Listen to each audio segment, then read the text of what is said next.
ATC court के सामने हम लोग खड़े हुए हैं। हमारे लोगों को जिस तरह लाया गया है आपने देखा है, पूरे तशद्दुद के निशानात हैं।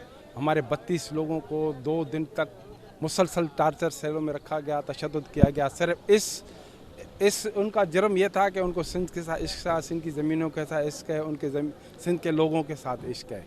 अब इस पादाश में हमारे लोगों को उन्होंने फांसियाँ भी चढ़ाई है, गोलियाँ भी लगाई हैं, जहर भी दिए हैं।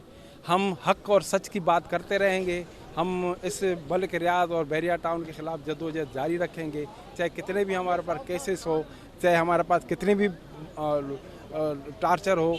हम अपनी ज़मीनें मल्क रियाज को एक इंच भी नहीं देंगे।